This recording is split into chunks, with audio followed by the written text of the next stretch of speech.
Retomando a leitura de Confiança, Doação e Gratidão, na página 114, segundo parágrafo.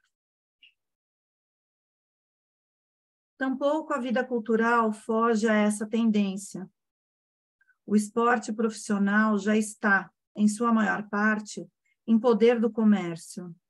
Por que, então, não deveriam também universidades, hospitais, academias de arte e similares poder ser empreendimentos lucrativos? Seitas religiosas descobriram, nesse sentido, a Igreja os precedeu em séculos, que certas pessoas têm muito dinheiro sobrando para a salvação de sua alma. Mas também, entre os estudantes, o pensamento comercial é claramente constatável. Eles falam sobre o investimento em sua formação com a intenção de aboná-lo mais tarde com lucros, graças a seu valor aumentado no mercado de trabalho. Produtos de trabalho espiritual podem ser patenteados, e essas próprias patentes são novamente instituíveis como valores comerciais. Empresas podem fazer valer direitos de propriedade sobre determinados animais e seus descendentes, geneticamente manipulados por elas. Esses direitos também apontam para um valor de mercado. Eis, portanto, uma breve ronda por uma série de áreas da vida social para esclarecer o que se subentendeu na frase introdutória deste capítulo: o crescente domínio da vida moderna por fatores econômicos. Um fator central para esse processo é que em toda parte é colada uma placa de preço, e assim tudo pode ser expresso numa quantidade. Não é somente nos bens de consumo do mercado que está pendurada uma placa de preço, mas também, porque para isso são feitos seguros, na Mona Lisa, nas cordas vocais de uma prima-dona, no joelho de um jogador de futebol, no prejuízo de férias chuvosas. Em modernos cálculos empresariais e orçamentos macroeconômicos, aparecem quantias para 1 metro cúbico de ar fresco, 1 hectare de floresta sadia e até para os custos de vítimas no trânsito e mortos. Também na área da saúde, por exemplo, políticos e administradores de hospitais entram cada vez mais no apuro desse tipo de cálculos de rentabilidade. Qual benefício será retornado por um caro investimento em tecnologia médica? Quantas vidas serão prolongadas por ele? Quanto sofrimento economizado? Isso deve ser oferecido a todos os pacientes pela mesma quantia?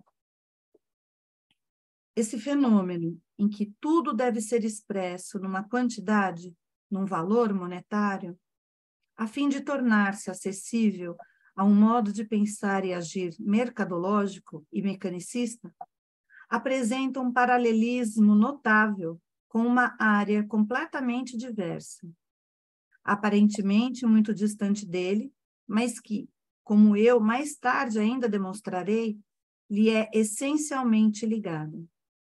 Trata-se do seguinte: nos séculos XV e XVI, a consciência humana empreende um importante passo numa nova direção, uma nova autoconsciência desperta.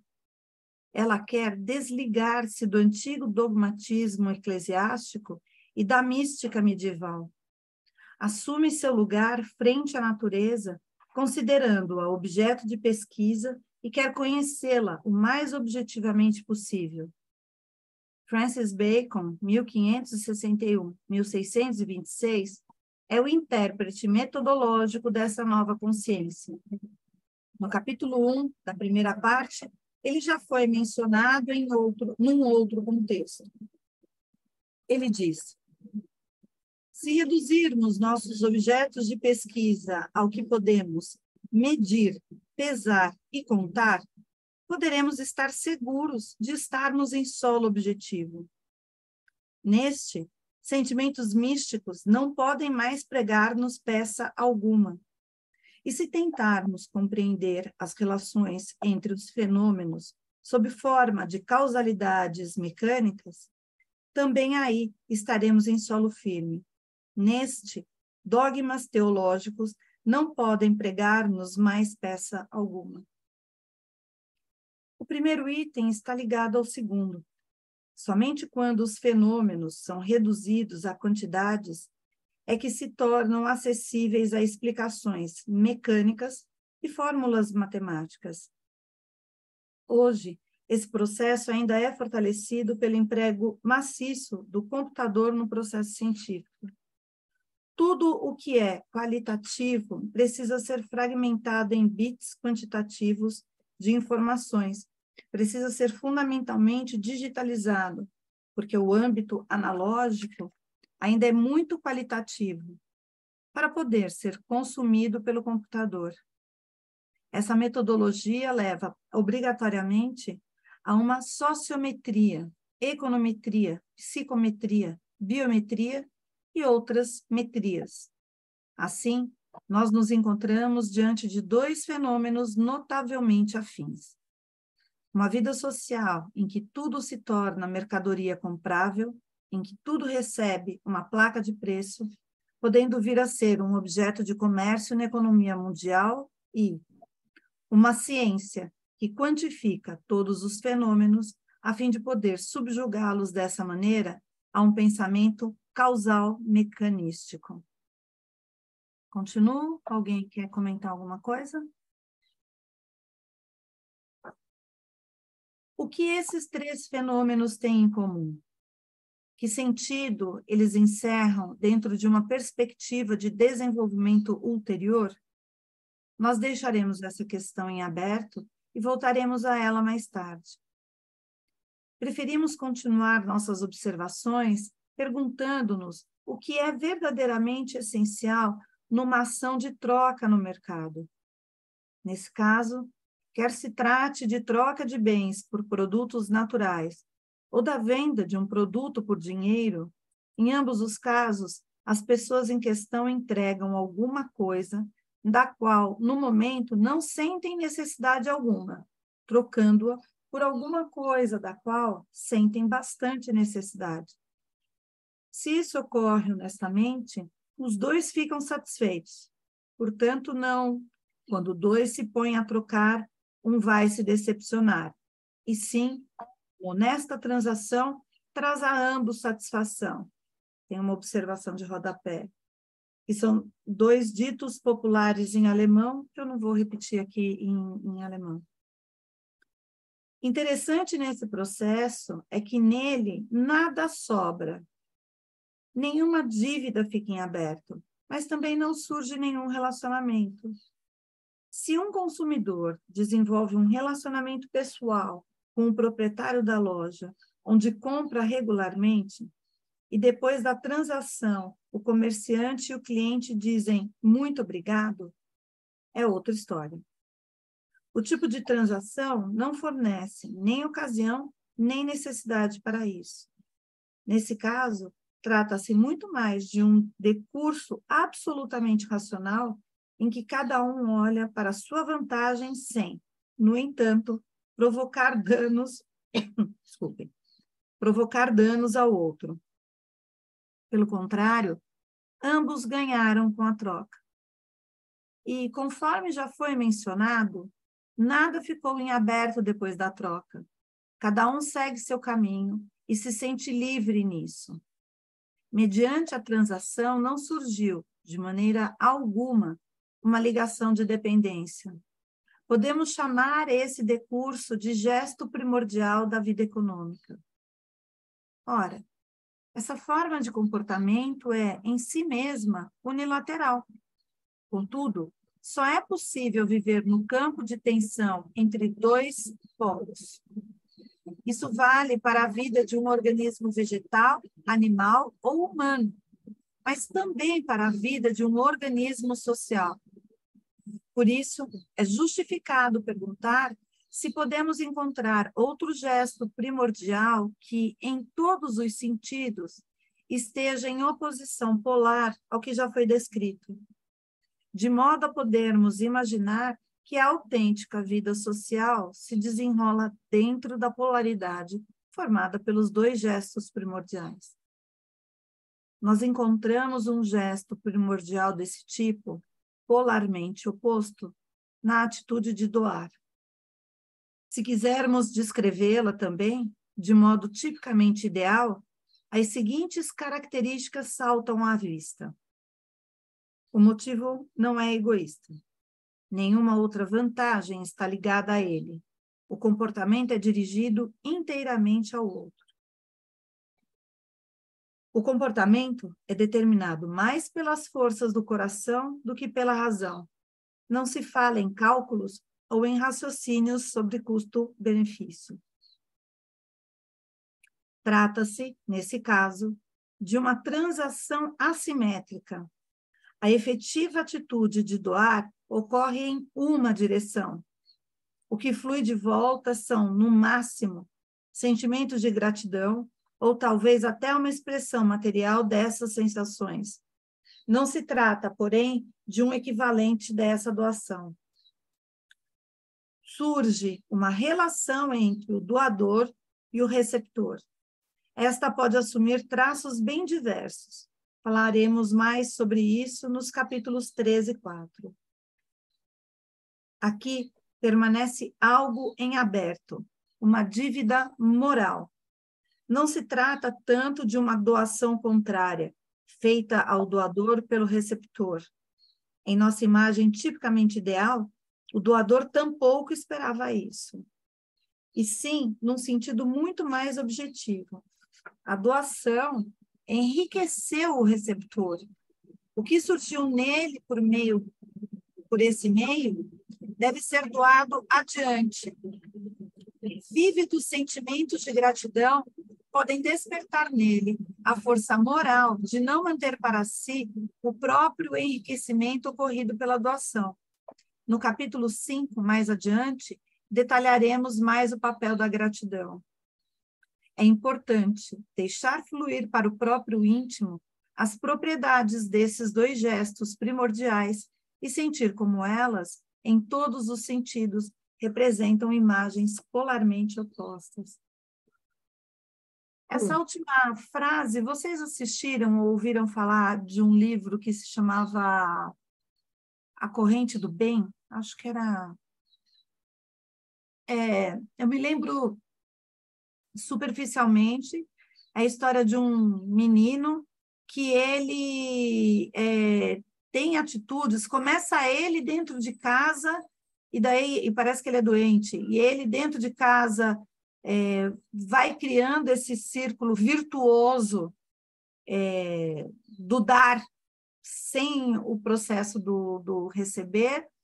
Aí a família começa a expandir isso, acho que para o bairro, para a vizinhança, e como começam a acontecer ruídos horrorosos a partir disso. E a mensagem, no final, ela é muito positiva, muito bonita, porque eu entendi aqui, nesse último tópico, o da dívida moral, como um processo de você, a partir do momento que você recebe, eu não preciso devolver para você, mas eu posso passar adiante, né? Quer dizer, eu posso fazer, já que eu recebi algo em doação e que me, sei lá, que me, como que ele falou? Que me enriqueceu, eu posso talvez enriquecer um outro. Essa imagem para mim é muito bonita, e eu me lembrei desse filme. Uhum. Assim,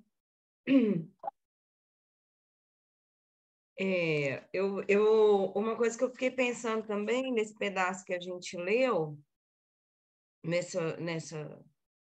no que nós lemos hoje, da questão da doação, como que também você tem que ter um cuidado para que você não coloque a pessoa a quem você está doando numa situação de dívida com você.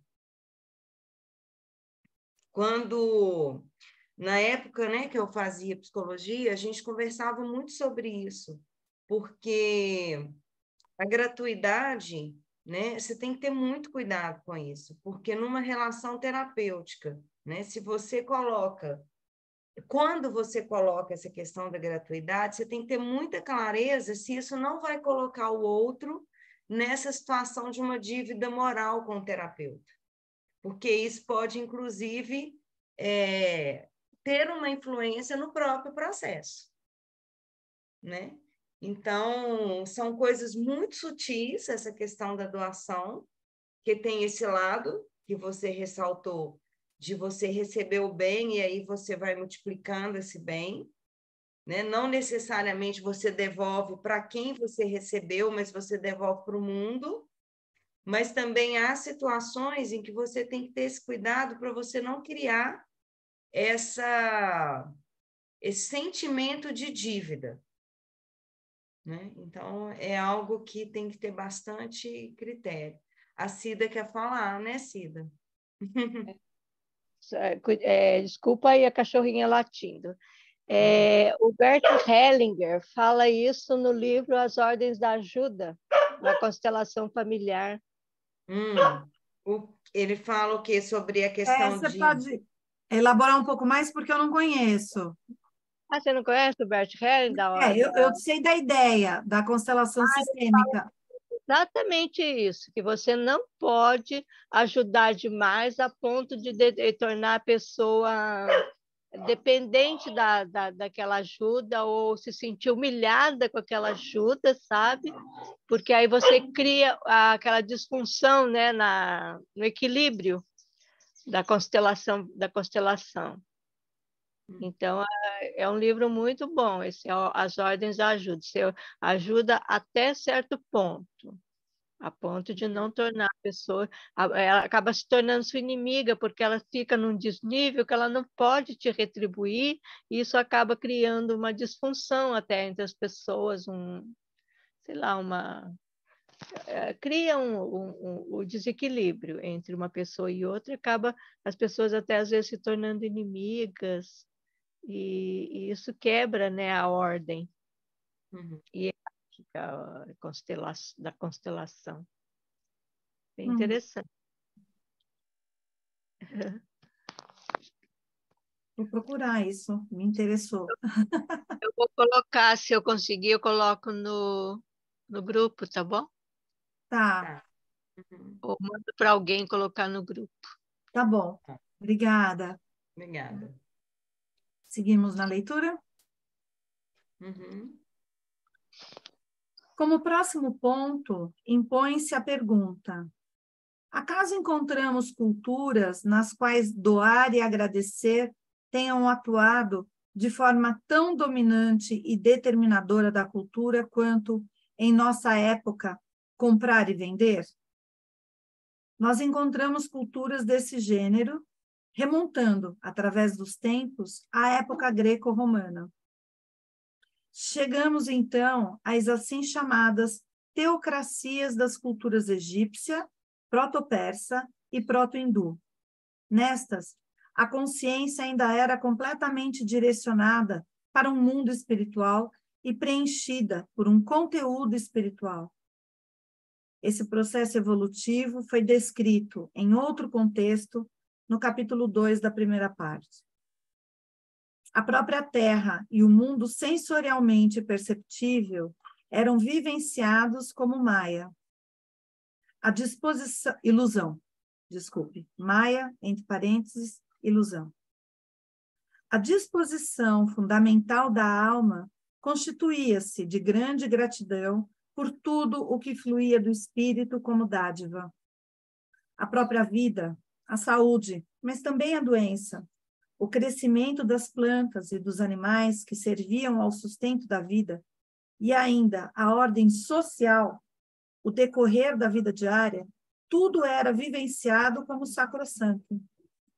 Também o que se manifestava como sabedoria e encontrava seu sedimento em mitos e lendas, na escrita, nos segredos de ofício de arquitetos, artesãos, produtores de papel, sopradores de vidro e profissões similares, era recebido como dádiva do espírito.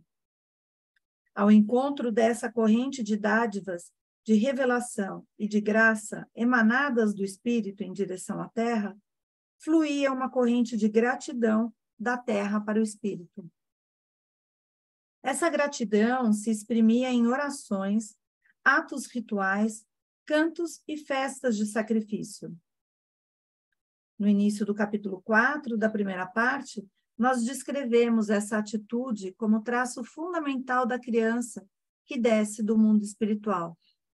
Tal atitude é a fonte da confiança infantil. A corrente vertical, constituída de doar e agradecer, encontrou sua continuidade na corrente horizontal. Entre os membros da família, do clã, da aldeia e da cidade, chegou-se a uma troca viva de dádivas, em natura, em forma de objetos rituais e como prestação de serviços. Os mais diferentes acontecimentos davam ensejo a manter ativa essa corrente de dádivas. Nascimento, troca de dentição, puberdade, casamento, doença, morte, alcançar determinada idade, assumir um cargo especial, problemas pessoais e muitos eventos mais. Todas essas dádivas provocavam compromissos morais e criavam laços entre os seres humanos. Pode-se também formular o inverso, dizendo que nessas culturas as pessoas ainda eram menos conscientes do eu e estruturavam sua vida com base numa consciência grupal muito mais forte. A rede de compromissos mútuos que se formava desses movimentos de doar e agradecer era uma expressão dessa consciência grupal e alimentava o espírito do grupo. Nessa alimentação para o espírito do grupo, reconhecemos, no entanto, a já citada orientação vertical. No substrato dessas culturas, se desenrolava também, naturalmente, uma vida econômica. Esta se caracterizava por autossustento e troca ocasional. Além disso, esse acontecimento também formava uma parte dos processos horizontais e verticais de doar e agradecer. O progressivo desmoronamento dessa cultura de doar e agradecer e o igualmente progressivo desenvolvimento da cultura de compra e venda serão caracterizados aqui com alguns vigorosos traços, a fim de esclarecermos a problemática proposta por este trabalho. Talvez o primeiro indício para o surgimento da contracultura econômica se encontre no momento em que a oferenda de Caim foi rejeitada. Abel, o pastor, e Caim, o lavrador, eram ambos temerosos a Deus e lhe ofereciam sacrifícios. Porém, a oferenda de Caim foi rejeitada. Abel recebe seu rebanho e, como se este viesse das mãos de Deus, e protege essa dádiva. Caim é o operário braçal, o que significa o mesmo que trabalho árduo. Ele ara e semeia, e colhe suando sua fronte. Sabemos que é da estirpe de Caim que descendem os artífices, os ferreiros, os camponeses. Eles são os antecessores dos posteriores tecnólogos, que farão da Terra um mundo feito pelos homens. Por que deveriam estes também, então, agradecer a Deus por algo, já que fizeram tudo sozinhos e não receberam nada de presente por isso? Será que Deus enviou a estirpe de Caim para esse caminho por ter rejeitado a oferenda de Caim? Seja lá como for, o desenvolvimento da humanidade conduz numa direção bem nítida, na da criação do ser humano livre, com uma autoconsciência desperta, de um ser humano que encontra em si mesmo as fontes para a moralidade e, em livre arbítrio, integra-se num todo maior. Nesse caminho de desenvolvimento, o homem precisou despertar de uma consciência dormente, sonhadora, ainda pictórica, imaginativa, para uma clara consciência diurna. Nessa consciência, ele vivencia a si mesmo fora e diante do mundo sensorialmente perceptível, tentando compreendê-lo com pensamentos intelectuais que ele mesmo produz. Nesse caminho para a liberdade, ele precisou ser expressamente colocado sobre os próprios pés. Para se chegar a isso, precisavam ser desfeitas as antigas, inconscientes e instintivas ligações com o mundo divino e espiritual, com o mundo social interligado pelo sangue, com o mundo natural. Toda a história cultural da humanidade representa uma grande documentação desse processo. A viva interação com seres espirituais inspiradores estagna e se torna recordação, que continua a viver em mitologias e epopeias, depois é intelectualizada em dogmas eclesiásticos ou é aprisionada em tradições ritualísticas. Em seguida, se evidencia a necessidade de encontrar provas para a existência de Deus, até finalmente chegar à vez das gerações com o lema Deus está morto. Também na vida social, nós vemos esse processo de progressiva emancipação. Após as já mencionadas teocracias, surgem as democracias. Primeiro na Grécia, como democracias urbanas elitistas, e depois no Império Romano, como fundamento para a instituição imperial. E, finalmente, depois da Revolução Francesa, cada vez mais como forma de convivência de cidadãos livres que, despojados de todas as ligações de sangue e sem supervisão eclesiástica, criam seus próprios direitos.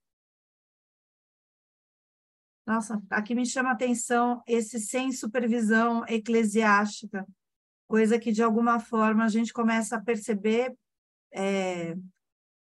que, de outra forma, pelo menos aqui no país, a gente volta a ter algum tipo de supervisão eclesiástica dentro da nossa democracia. E a democracia pressupõe a interação entre os pares, né? Não com um viés dogmático ou eclesiástico. Vamos ficar com a palavra. Algum comentário aqui? Seguimos. Uma nítida manifestação desse processo de desligamento e autonomia fica evidente no surgimento de transações comerciais de empréstimo. Em culturas mais antigas, negócios desse tipo aconteciam, no máximo, dentro dos limites do próprio grupo. Ali terminava a ligação de parentesco e só passavam a existir estranhos e bárbaros. Nas transações com eles, a objetividade era um mandamento. Dentro do próprio grupo, porém, reinavam a doação e a óbvia prestação de assistência. Poder-se-ia também dizer uma óbvia confiança, para lançar mais uma vez uma ponte para a primeira parte deste livro. Assim, existia uma nítida distinção entre como os ingleses formulam tão energicamente brothers and others, os irmãos e os outros. Com a crescente individualização, agora o círculo dos brothers, dos irmãos, fica cada vez menor, e o dos others, os outros, cada vez maior. Desse modo, de certa maneira, o aluguel fixado por contrato se desloca, com os juros sempre mais para dentro. Ele assume cada vez mais o espaço da doação confiante. A ligação moral e a dependência mútua, que fazem parte dessa atitude de doar, não correspondem mais à aspiração de autonomia. Durante séculos, a Igreja se confrontou com o problema de como se comportar em relação à dupla questão moral de brothers and others, dos irmãos e os outros, já legitimada no Antigo Testamento. De um lado, o cristianismo pregava sois todos irmãos. E com isso, não existia diferença em relação a estranhos. De outro lado, a crescente individualização tendia para o sentido oposto. Todo próximo é, no fundo, um estranho. Com isso, porém, tampouco havia diferença.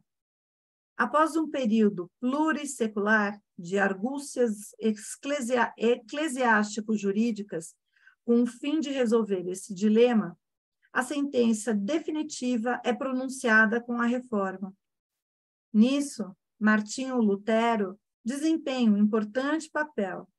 Ele dá luz verde não apenas para empréstimos comerciais em troca de juros, mas também para o direito a dividendos e para o seguro por intermédio de seguradoras impessoais. Está aplainado o caminho para o capitalismo.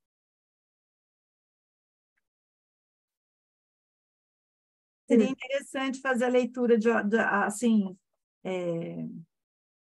não sei em grupo, mas ele traz ele traz nomes e traz fatos históricos que seria interessante depois fazer a leitura desses fatos e dessas personalidades para aprofundar um pouco mais os conceitos que ele traz, né? Uhum. Quase que uma leitura paralela, né? Porque, em especial nesse, ele está trazendo bastante fato histórico, né? Acho que desde que nós começamos a leitura, essa é a que está pincelando mais fatos da história. Uhum. Dando sequência.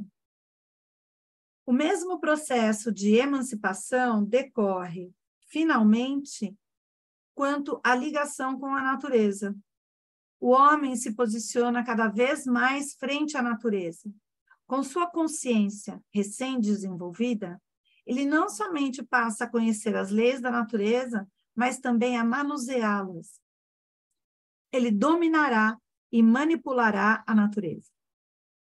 Ante o pano de fundo desse grande processo evolutivo da humanidade, fica nítido porque o hábito de doar e agradecer precisou morrer para dar espaço ao anônimo mecanismo de mercado. Doar e agradecer, tal qual os descrevemos, eram expressão da cultura espiritual de pessoas sem liberdade. Elas ainda eram preenchidas pela realidade religiosa e suportadas por um espírito de grupo no qual não se encontrava espaço algum para uma autoconsciência autônoma.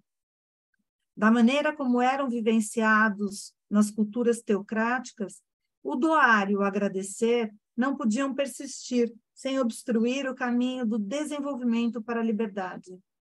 Por isso, o antigo hábito de doar e agradecer se extingue lentamente a fim de, passo a passo, abrir campo para os contratos de negócios e transações comerciais de compra e venda. Agora, pode ficar-nos claro que, porque o Ocidente, onde o domínio exercido pela vida comercial teve seu início, é chamado de Ocidente livre. Não porque aqui não existam dogmas inibidores da liberdade, não porque a democracia possibilite decisões realmente livres entre os cidadãos. Não. É a dominância da libertadora relação de compra, dar um destino pessoalmente escolhido ao dinheiro que se ganhou, sem depender de nada. É nisso, por enquanto, que é vivenciada a recém-conquistada liberdade pelo homem moderno.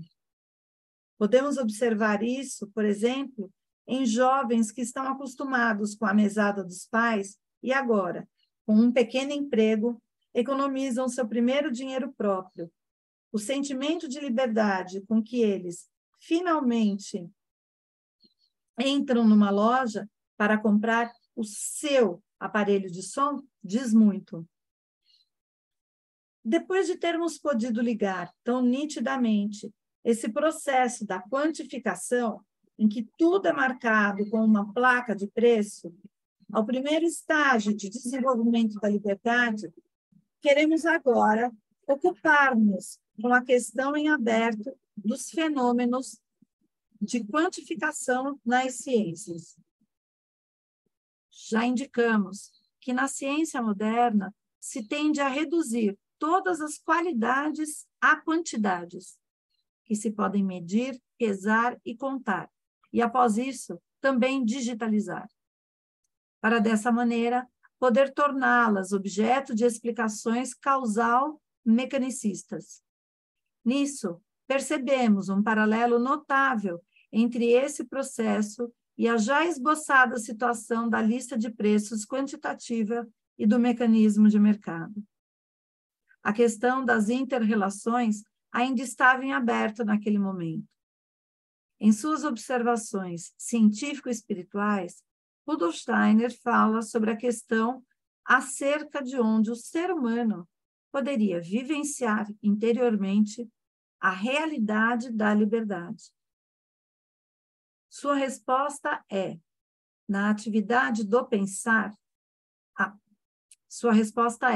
na atividade do pensar. Nesse sentido, sua obra fundamental, A Filosofia da Liberdade, representa a grande obra de exercício. Enquanto o pensar ainda se movimenta num mundo de imagens, qualidades, representações mentais vivas, ele é colocado em movimento por sentimentos, apetites, ideais, mas não por uma força interior. O conteúdo do pensar deve, primeiramente, ser libertado de toda e qualquer relação com uma realidade viva. Esse conteúdo precisa ser reduzido à extrema abstração. Tais conteúdos só podem ser colocados em movimento e em mútua relação pela força do próprio pensar. Quando o ser humano direciona sua consciência para essa atividade do pensar, pode vivenciar nisso a qualidade da liberdade. Bonita essa última frase, né? É o livro mestre, né, do Steiner, A Filosofia da Liberdade. É o fundamento de todo o conhecimento dele, né? Daquilo que ele trouxe posteriormente. Dando sequência, quanto a seu conteúdo, a ciência moderna pouco tem a ver com os objetos com que se ocupa. Porém, ela é o grande campo de exercício para se vivenciar a liberdade no pensar. Nessa liberdade, o ser humano também pode vivenciar a realidade no espírito. Ele pode ampliar essa vivência e preencher seu pensar com um novo conteúdo espiritual. É nisso que a antroposofia vê sua tarefa. No início do capítulo 7, da primeira parte, nós descrevemos como, por esse caminho, nasce uma nova confiança no pensar, sendo assim criada uma ligação com o espírito.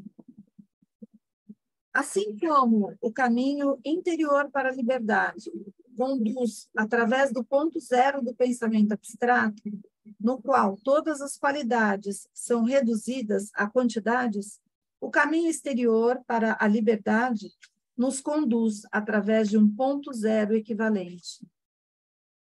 Nesse ponto zero, todos os valores religiosos, artísticos, sociais e outros se tornam mercadoria comprável, recebem uma placa quantitativa de preço e são subjugados ao mecanismo de mercado.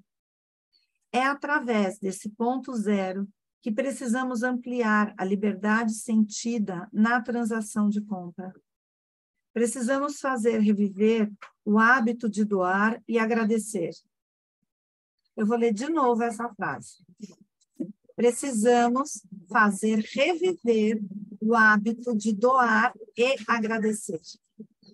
Ele pode vir a ser o portal para uma nova moral, uma nova sociedade, uma nova espiritualidade.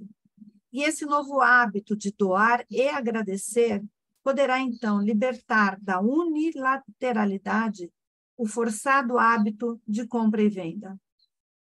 Também poderá ajudar a reciclar as relíquias e caricaturas do antigo contexto da doação. Um diálogo sadio pode avivar-se entre ambos. Neste, uma nova vida social pode desabrochar. Rudolf Steiner esboçou os contornos dessa nova vida social em suas conferências e escritos sobre uma trimembração social. Veja adiante o capítulo 6. Nos capítulos 1, 6 e 9 da primeira parte, já se falou sobre a trimembração social em relação com o tema confiança. O conteúdo dos capítulos a seguir é dedicado a um aprofundamento adicional dos aspectos que, neste capítulo introdutório, foram esboçados em linhas gerais. Pensamentos, sentimentos, emoções? Eu estou pensando aqui nessa coisa de hábito de doar e agradecer. Por que que ele usou essa palavra hábito?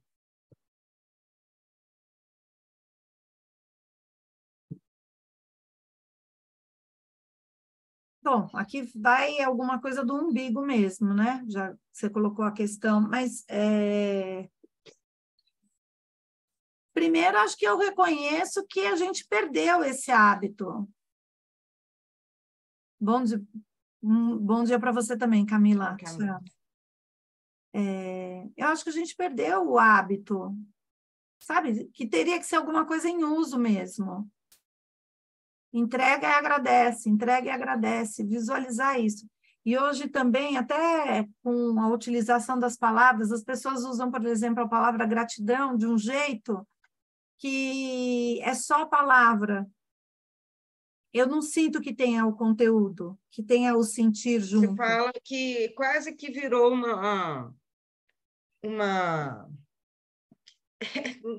quase que virou um hábito, vamos dizer assim, as pessoas falarem gratidão, mas inconsciente. Não vem de um sentimento, né, às vezes. Eu acho que é inconsciente, não é consciente. E com isso a gente, sei lá, é uma percepção minha, né? A gente vulgariza. Eu acho que não vem de uma forma crística mesmo, sabe? Não estou querendo fazer algo solene, mas existe uma certa solenidade quando a gente agradece, ou deveria existir, porque daí você tem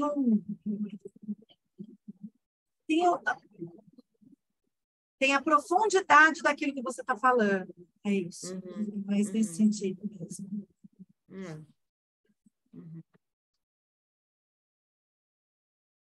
Cida, você quer comentar alguma coisa? A Cida mandou aqui coisa para compartilhar. Se você quiser comentar, eu acho que talvez não vale a pena a gente iniciar o outro capítulo, né, Silvia? Eu acho que também não. A gente começaria o 2, Arqueologia da Doação, no próximo encontro. Isso. A Cida está toda encapotada também, e está sem áudio. Está sem áudio, Cida. Achei. Então, eu acho interessante ler esse texto do Hellinger, porque eu acho que ele contribui para o que foi lido, né? E quando eu ouvi, né, comecei a ouvir o texto aí que eu não tenho o livro, né? Na hora eu me lembrei das ordens da ajuda do Hellinger. Tá. E por isso que eu coloquei o texto para a gente refletir um pouco, né? Como é que está sendo, né? Essa doação, como é que essa ajuda, né? Eu vou ajudar, mas você vai ajudar na medida em que você não vá diminuir o outro, né? Que haja um nível, uma equiparação, né? Que não haja um desnível entre a pessoa que ajuda e o que é ajudado. Interessante. Eu não vou conseguir entrelaçar isso que você está falando com essa frase que veio na minha cabeça agora, em função de uma live que aconteceu ontem, mas que é um pouco a imagem do João. de um se diminuir para que o outro cresça, para que apareça a luz, né? Que não é isso que João Batista faz, pelo menos a Amanda e a Berenice trouxeram essa imagem relacionada às festividades de João, que acabou de ser. E isso não deixa de ser uma doação. A doação com propósito. Então, não no sentido de oprimir ou de se fazer menor por vaidade, mas é um ato de doação para que o melhor do outro apareça. Acho que E a gente está estudando isso no Evangelho segundo o Espiritismo, né? Que e que tem, né? Que eles fazem relação com a Bíblia, né? No Evangelho, as bem-aventuranças, né? Em que quando você dá assim no sentido de que você está ajudando e botando o outro lá para baixo, isso daí é uma forma de orgulho, né? Você está se sentindo superior ao outro, né? E isso não pode acontecer. E eu estou achando muito interessante as bem-aventuranças, fazendo ligação com a Bíblia, né? Com o Evangelho, e eu acho que está tudo interligado. Agora a gente está ouvindo outro, inclusive o Rudolf Steiner é muito precursor de todo esse pensamento, né? Que se depois codificou como doutrina espírita. Ele já diz isso há muito tempo, já dizia, né? E agora a gente está com outras coisas que a gente está lendo na atualidade e vendo o quanto ele é atual, né? Uhum. É mesmo. Uhum. Quase São muitos os visionário. caminhos, né, que vão se encontrando, né? Eu estou numa fase em que as coisas começam a fazer sentido. Não, mas eu já li isso porque o fulano falou isso. Uhum. Sabe? Você vai arrebanhando tudo, porque tudo que você Sim, leu, que você estudou, nada, tudo que foi Perde. válido está fazendo sentido agora, né? Quando você já tem um repertório de tudo que você isso é leu. tão bacana, né? É bem É o que sim. o Perlato fala, né? Do amadurecer luminoso. Deus nos conceda, né? Esse É, Sim. amadurecimento luminoso. isso mesmo, Cida. Então, tá bom. Cíntia, você lê o verso de novo? A oração faço. Isso. E daí Uhum. você manda a fotografia do verso no grupo, por favor. Tá. Nós te pedimos tua bênção sobre este novo dia. Ajude-nos a viver este dia conforme teu propósito. Mantenha viva em nós a confiança em um mundo melhor. E dê-nos a coragem e a força para trabalharmos hoje na sua construção. Abençoe a todos aos quais estamos ligados em amor e dor. Ensina-nos a partilhar tudo que a vida nos oferece. Dê-nos olhos abertos e coração comovido frente às necessidades de nossos próximos. Preserve em nós o que é bom e conduza-nos à plenitude. Um bom Assim dia seja. para todos. Até semana que vem. Até.